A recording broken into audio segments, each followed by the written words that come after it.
Bienvenido a nuestro podcast Adelante en la Fe de Isleta Lutheran Mission Human Care, donde la palabra de Dios se conecta contigo. ¿Qué tal? Bienvenidos una vez más a su podcast Adelante en la Fe. Yo soy Carla González y es un gran gusto estar una vez más aquí con ustedes, compartiendo la palabra de Dios, el mensaje de esperanza, y pues es un gusto una vez más que nos acompañen. Hoy, en esta ocasión, también muy especial, me acompañan...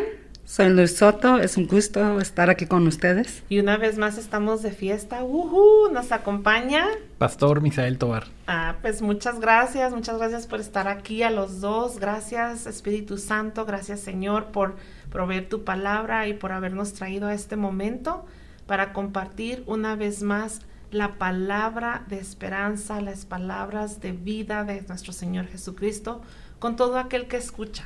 Es un gran gusto estar aquí y pues vamos a darle, muchachos, ¿qué tal? Claro que sí. El tema de hoy se llama de la destrucción, esperanza. Y vamos a estarnos basando en dos lecturas que vamos a ir compartiendo con ustedes, pero para darles un poquito de introducción, vemos el agua siendo como un personaje central, ¿verdad? En estas dos lecturas que vamos a compartir. Así es. Pero y luego, por encima de todo, vemos al creador del agua, al creador de toda la creación, siendo Señor, siendo amo por encima de todo esto, y además dando un uso a el agua para enseñarnos una verdad eterna, una verdad de salvación y de misericordia para nosotros, sus hijos y toda su creación. Así es que espero que nos acompañe todo este episodio, que lo escuche, que sea de gran bendición para usted, que lo comparta con otros para que también lo escuche.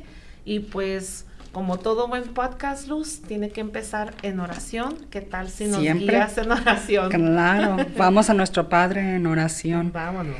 Padre Celestial, te damos las gracias por ser nuestro Creador, por tomar en cuenta de que este mundo iba a caer y aún así lo creaste y lo creaste con un plan de salvación ya puesto en pie. Te pedimos que abras corazones, que abras mentes, que des entendimiento, Espíritu Santo, para que aquellos que escuchen sean fortalecidos en su fe y aquellos que no crean sientan ese ardor, ese hueco dentro de ellos donde solamente tú, Dios, Padre, Hijo, Espíritu Santo, puede llenar y puede satisfacer. Está aquí con nosotros y que esta plática, Padre, esta conversación sea guiada y llena de tu Espíritu. En tu nombre, Jesús. Amén. Amén. Amén. Y como ya hemos venido haciendo por varios episodios, ¿verdad? Hemos estado enfocándonos en las lecturas del Evangelio de Marco. Y hemos estado viendo a Jesús una vez más realizar proezas, señales, milagros, grandes obras. Y pues el día de hoy no puede ser la excepción. La lectura que vamos a compartir con ustedes el día de hoy es Marcos 6, versículos 45 al 56, y dice de esta manera: Jesús camina sobre las aguas. Enseguida hizo que sus discípulos subieran a la barca y que se adelantaran a la otra orilla, a Betsaida, mientras que él despedía a la multitud. Pero después de despedirlos, se fue al monte a orar. Cuando llegó la noche, la barca ya estaba a la mitad del lago, y Jesús estaba en tierra solo. Pero cerca del amanecer fue hacia ellos caminando sobre las aguas, pues los vio remar con mucha dificultad, porque tenían el viento en contra. Hizo el intento de pasar de largo, pero ellos, al verlo caminar sobre las aguas, pensaron que era un fantasma y comenzaron a gritar, pues todos lo vieron y se asustaron. Pero él enseguida habló con ellos y les dijo: ánimo, soy yo, no tengan miedo. Al subir a la barca con ellos, el viento se calmó y ellos estaban muy asombrados. Más bien su corazón estaba endurecido y aún no habían entendido lo de los panes. Terminada la travesía, llegaron a la orilla y tocaron tierra en Genesaret. Tan pronto como bajaron de la barca, la gente reconoció a Jesús. Y a medida que recorrían todos los alrededores, en cuanto sabían dónde estaba Jesús, comenzaban a llevar de todas partes enfermos a su lecho. Donde quiera que él entraba, ya fuera en aldeas, ciudades o campos, ponían en las calles a todos los que estaban enfermos y le rogaban que les permitiera tocar siquiera el borde de su manto, y todos los que lo tocaban quedaban sanos. Amén. Amén. Qué interesante tenemos aquí. Voy a hablar un poquito de la geografía, porque una tormenta en un lago. Yo nomás he visto, varios lagos. Uno en Azcárate, aquí en El Paso, lago en medio del desierto. Y nunca hemos visto una tormenta en ese lago tan pequeño. Pero en esta, la geografía en esta área donde estamos, del lago de Galilea, haz de cuenta que es un plato hondo. Sí, y luego montañas altas, que crean esta situación donde entra el aire y como que se atrapa allí. Y hace cuenta, hace cuenta que se hace así y se oye como si fuera un tren pasando, como se hace grande, ¿verdad? Algo muy miedo, mucho miedo. Y tenemos aquí una situación, una tormenta, donde los discípulos, por más que se esfuerzan, no están llegando a ningún lado, ¿verdad? Y me pone a pensar, porque este tema en particular, fuera de la destrucción, llega la esperanza, va y se conecta a Génesis, que es la primera vez donde se ve el agua usándose de una manera que no es para nutrir o para crecer. Y me gustaría leer, tenemos Génesis, capítulo 9, vamos a leer versículo 8 al 17 y un poquito para aquellos que no saben esta historia, cual no creo que sean muchos. No. Antes de estos versículos, Dios acababa de hundir todo el mundo, no solamente una área, que la área de Mesopotamia. No solamente el lago de Galilea. No, todo el mundo. Y es algo interesante porque todas culturas, cultura en China, la cultura en Australia, todas las culturas de todo el mundo tienen una historia de inundación, porque Dios hundió todo el mundo, ¿verdad? Pero no lo hizo de una manera donde ya se acabó todo. Él escogió a Noé con su esposa, cual no sabemos cómo se llama, todas las llamamos señora Noé, y a sus 3 hijos, y a las esposas de tus 3 hijos, y los apartó junto con los animales, en par. Los animales que eran considerados no limpios eran como 7, ¿verdad? Y llenó esta arca. Ya después de que se hundió el mundo, llovió, se inundó, no solamente llovió, pero también se abrieron las tierras, y de abajo también, eso fue cosa rápida, ¿verdad? Y después de 370 días para que bajara ya todo el agua y se secara, salieron Noé, sus hijos, su familia, los animales y todo, y aquí es donde empieza la conversación entre Dios y Noé. Génesis 9, versículo 8. Dios habló también a Noé y a sus hijos con él, y les dijo: miren, yo establezco mi pacto con ustedes y con sus descendientes que les nazcan después, y también con todos los seres vivos que están con ustedes, las aves, los animales y todas las bestias de la tierra que están con ustedes, tanto los que salieron del arca como todos los animales de la tierra. Estableceré mi pacto con ustedes, y no volveré a exterminar a ningún ser con aguas de diluvio, ni habrá otro diluvio que destruya la tierra. Dios también dijo: esta es la señal del pacto que yo establezco con ustedes y con todo ser vivo que está con ustedes por los siglos y para siempre. He puesto mi arco en las nubes, el cual servirá como señal de mi pacto con la tierra. Cuando yo haga venir nubes sobre la tierra, entonces mi arco se dejará ver en las nubes, y me acordaré de mi pacto, el pacto que he hecho con ustedes y con todo ser vivo, de cualquier especie. No volverá a haber un diluvio de aguas que destruya a todo ser vivo. El arco estará en las nubes, y yo lo veré y me acordaré de mi pacto perpetuo. Es el pacto entre Dios y todo ser vivo, con todos los seres que hay sobre la tierra. Dios también le dijo a Noé: esta es la señal del pacto que he establecido con todos los seres vivos que habitan sobre la tierra. Amén. La razón por qué se conectan estos dos Lecturas. Enseñanzas, sí. Sí, es en la literatura judía, el agua es considerada un símbolo que tiene que ver con el caos. Ujú. Y vemos la razón por qué aquí. Y en estas dos historias vemos el caos muy bien, ¿verdad? Exactamente, ¿verdad? Ujú. So, tenemos aquí donde Dios asegura a Noé y a toda humanidad que nunca más usará el agua para destruir, ¿verdad? Y la verdad es que Dios no destruyó al mundo, la verdad es que el mundo se destruyó a sí mismo. El caos es lo que pasa como consecuencia de las decisiones que tomamos fuera de la voluntad de Dios. Ujú. Y así es como estaba viviendo la gente en el tiempo de Noé. Sí.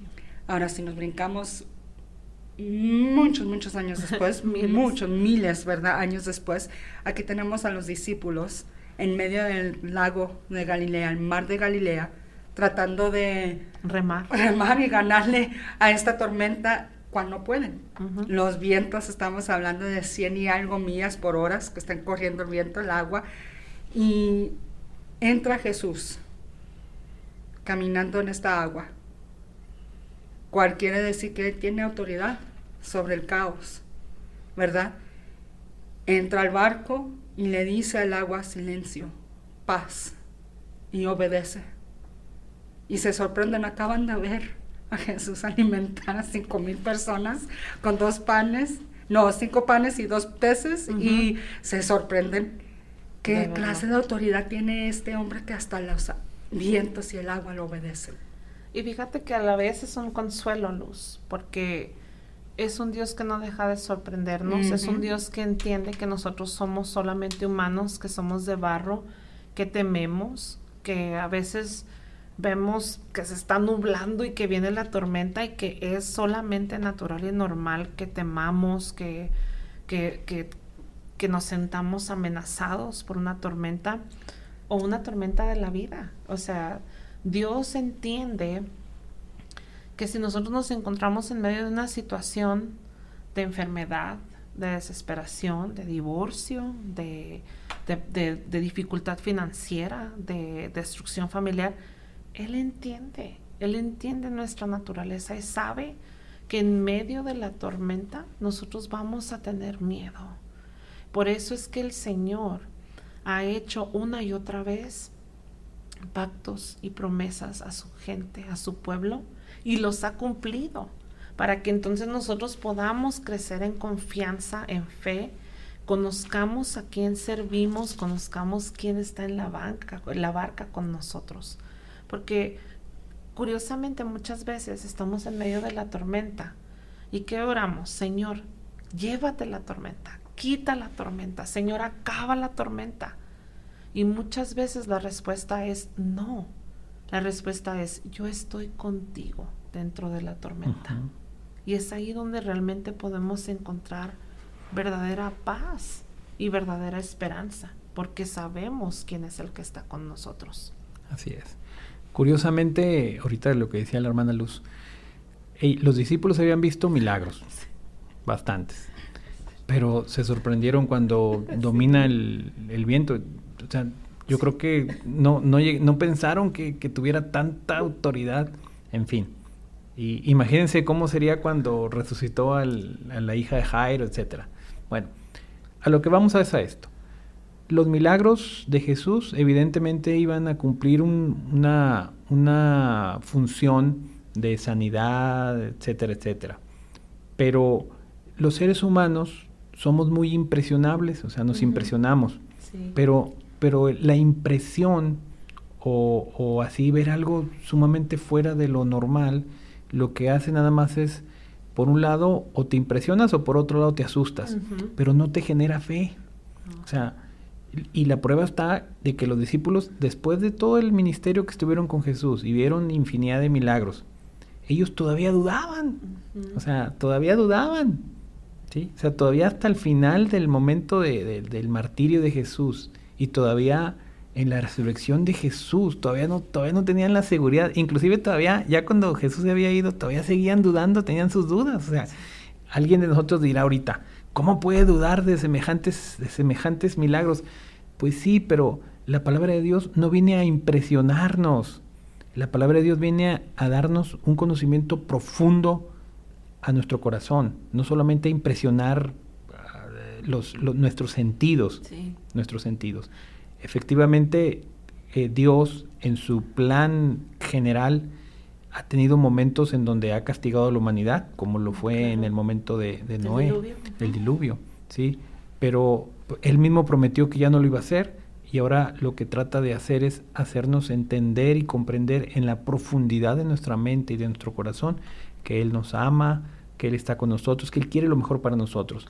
No nos dejemos llevar por situaciones de misterio, porque hay mucha gente que también puede hacer cosas misteriosas y nos vamos a impresionar. No, aquí lo más importante no son los milagros de Jesús, ¿sí?, sino es la fortaleza que nos da en su palabra. Esa es la parte buena. De veras, Misael, qué impresionante y qué bueno que hayas tocado ese tema, porque mira, decimos muy seguido en este podcast que el ojo humano tiende a irse hacia lo brillante.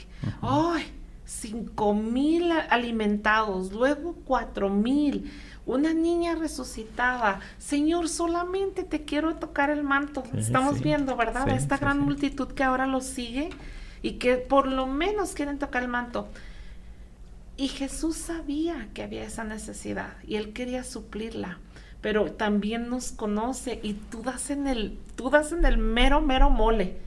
Nosotros los humanos somos realmente impresionables. Y o nos impresionamos y nos vamos de hocico, o nos da miedo. Y por ejemplo dices, los discípulos después de haber visto tanto milagro, hasta el día de la resurrección, y dudaban. 2000 años después aquí estamos, Misael, y todavía a veces dudamos, ¿verdad? Pero das en el punto clave. Es la palabra de Dios la que crea fe. No es un milagro. Dios puede darte 20 milagros y no va a haber fe, porque la palabra viva es la que crea la fe.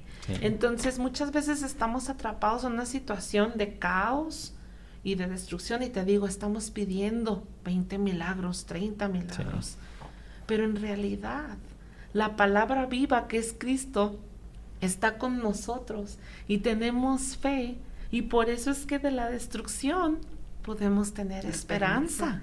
Y fíjate que eso es algo que nos enseña desde el principio el pueblo de Israel, saliendo de Egipto. A dudar. Ay, Dios, en serio, acaban de ver 10 plagas, con la última donde hasta ricos se hacen porque los egipcios le dan toda su plata y oro, y toma, llévate todo lo mío. El mar abrirse. Y aún, exactamente, y aún así nos vamos a morir de sed aquí en este desierto, nos vamos a morir de hambre aquí en este desierto, porque somos gente tan limitadas en nuestra memoria. Es lo más interesante que siempre se me hace. Nos podemos acordar lo malo que nos hace la gente que cuando teníamos 4 años, ¿verdad? Nos podemos acordar de eso, pero ¿cómo se nos olvida que Dios proveó, que Dios nos rescató, que Dios nos dio paz, nos dio aseguranza, nos trajo la respuesta? Y Luz, ¿sabes dónde podemos encontrar todo esto? A diario, su palabra, es un recordatorio. Fíjate, una de las cosas que yo como consejera, Pastor Misael, usted que es psicólogo, ¿verdad? Y yo como consejera, una de las cosas que a veces oigo mucho es gente que me dice, es que no me quiero acordar nada del pasado, porque es cosa de presente y futuro. Pero la cosa es que el pasado informa mucho el presente. Y el futuro, las acciones que vas a tomar en el presente son informadas por lo que pasó en el pasado y van a impactar el futuro. Y fíjate que en la Biblia una de las cosas que siempre me ha encantado que Dios dice es: recuerda cuando yo te saqué de Egipto, recuerda cuando te abrí el mar rojo, recuerda mi pacto, recuerda, hoy lo leímos, exactamente, cada vez que sale ese arco iris en el sol, recuerda que yo hago promesas y yo cumplo, porque los pactos que Dios hizo en el Antiguo Testamento, igual con los pactos que hizo en el Nuevo Testamento, son muy diferentes a lo que nosotros conocemos como un pacto. Un pacto es un contrato donde dices, tú haces esto y yo voy a hacer esto. Si tú no haces esto, yo no hago esto, ¿verdad? Así es lo que conocemos nosotros un pacto. Sí. Los pactos de Dios son lo que es unilateral, Unilaterales. solamente en un lado, cual dice Dios, yo hago esto, yo cumpliré esto, yo llenaré esto. Ah, pero ¿qué hago yo, Dios? Tú nomás quédate ahí parado, no puedes hacer nada. O últimamente, como dice Pablo, ¿verdad? Aunque uno sea infiel, Dios no puede ser infiel porque Él es Dios. Entonces Dios hace un pacto y hace una promesa y Él cumple porque no puede hacer otra cosa. Porque es Dios, él tiene que cumplir su fidelidad, es tan grande a ese aspecto. Y aparte, en su gran amor, como bien dices tú, Luz, Él entiende que nosotros no podemos. No tenemos nada para poder llenar nuestra parte del pacto. Si te das cuenta, cuando habla con Noé y sus hijos, en ningún momento en ese pacto les dijo, mientras ustedes se porten bien, yo no traeré diluvio de agua. No. Él lo único que dijo es que yo nunca jamás volveré a hacer esto. Y fíjate, viendo la barca con los discípulos llenos de miedo, dice ahí, ¿verdad? Que los iba a pasar de largo. Porque, pues ya los veo en la orilla. Síganle remando. No, se detuvo, trajo paz a ellos. No importa que ustedes estén temblando, que ya se les esté, ya se están volviendo locos. Aquí estoy, para darles a ustedes lo que yo vine a ganar por ustedes, que es paz. Fíjate que hay gente que confunde mucho estas cosas y piensan que ellos, como son personas entregadas a la iglesia y dan sus ofrendas, diezmos, hablan y dicen, yo ya me merezco algo. Y ellos piensan que, por ejemplo, como dicen, yo soy siervo y servidor del Rey de Reyes y Señor de Señores y yo necesito esto y necesito que Dios me lo dé. O sea, no, nosotros no somos nada en realidad, nosotros somos personas salvadas, tenemos que sentir el amor de Dios en nuestro corazón, no importa si no tengo ni un peso para comer, o si me muero de hambre, no importa, yo tengo que sentir el amor de Dios en mi corazón. Dios no vino aquí nada más para hacerme milagritos a mí, o para sacarme de algún problema, no, Él tiene el poder y la potestad de todo, sí, pero no se trata de que el accionar en mí sea ese, el accionar en mí debe ser purificar mi mente, mi corazón, que yo me sienta una persona amada y que pueda tener la capacidad de amarlo a Él primeramente. Si yo tengo esa capacidad en mi corazón es porque Dios me la dio. Claro. Recuerden el texto, dice, nosotros amamos porque Dios nos amó primero. Si no tenemos el amor de Dios en mi corazón, no vamos a entender nada y vamos a estar buscando cosas, inclusive materiales o lo que tú quieras, porque no estamos captando la realidad del Evangelio. Y a fin de cuentas este es un mensaje de esperanza, porque aquí lo estamos viendo, la situación del diluvio, la situación del lago, y vemos el gran poder de Dios. Y hermanos y hermanas, si hoy en este día usted está en una situación de desesperación, de destrucción, usted no está solo. Dios está con usted y Él ha ganado la victoria final para usted. La victoria sobre el pecado, sobre la muerte, sobre la perdición ha sido ganada y es de usted. Entonces usted nunca más va a volver a vivir sin esperanza. Por eso, aunque sea la situación que sea, Dios tiene la capacidad y ha hecho la promesa que aunque sea una situación de destrucción, de ahí Él trae la esperanza. Muy rápido, antes de que cerremos con oración, porque me puse a pensar ahorita. Si ves el versículo 51, mira qué bonito esto, Están ellos en medio de este viento en contra de ellos, ¿verdad? Están ramando, no pueden llegar a ningún lado, ahí están en el mismo, a lo mejor hasta se está... Ya tienen acalambrados los brazos porque reman y no llegan mojados a ningún lado. Y todo, ¿verdad? Sí. Al subir a la barca con ellos, el viento se calmó. Cuando Jesús entra en nuestras vidas, no quiere decir que ya no vamos a tener tormentas, pero vamos a tener un espíritu en paz por la esperanza de saber que Jesús está en ese barco con nosotros. Exactamente. Son lo que viene siendo las tormentas de la vida, que es lo exterior afuera, van a seguir. Es parte de un mundo de pecado. Van a seguir. Sí, hay diluvios. Muerte, enfermedad. ¿Sí? Hay diluvios, hay terremotos, Pérdida, pérdida de dinero, muertes. de todo, ¿verdad? Pero espiritualmente nosotros estamos en paz porque Jesús está en el barco con nosotros. Así es. O sea, adentro, internamente, ya el caos no existe. Porque el Creador, el que tiene autoridad sobre todo, ha dicho paz, silencio. Estoy con ustedes. Así es. Y así lo tenemos todo. Ahí lo tenemos todo. Así es. Pues bueno, ha sido un gran gusto. ¿Qué tal si concluimos con una palabra de oración? Claro que sí, oremos. Gracias, Señor, te damos porque en este día nos has permitido ver en tu palabra una realidad total para nuestro corazón, que tú estás con nosotros, que sin importar las vicisitudes de la vida, los cambios, las pérdidas y todos los conflictos que tenemos encima, Señor, tú eres el Rey de Reyes y Señor de Señores y estás en nuestro corazón, en nuestra mente. Permite que nuestras familias también puedan tener este conocimiento vivo en su corazón. Permite que nosotros podamos ser servidores tuyos y lumbreras tuyas para promover en el mundo, en todas las personas, que tú eres el verdadero Dios de todo, Señor, y que podamos nosotros promover siempre la verdad de tu evangelio y de tu palabra. Permítenos, Señor, que podamos compartir esta información y este mensaje con nuestra familia, con nuestros amigos y con nuestra comunidad. En el nombre de Cristo Jesús. Amén. Amén. Para seguir aprendiendo sobre la palabra de Dios, acompáñanos en la Iglesia Luterana San Pablo, ubicada en el 301 South Schutz, El Paso, Texas, o llámanos al 915-858-2588. Y para aprender más sobre nuestros ministerios, visita nuestra página de internet www.ylm.org.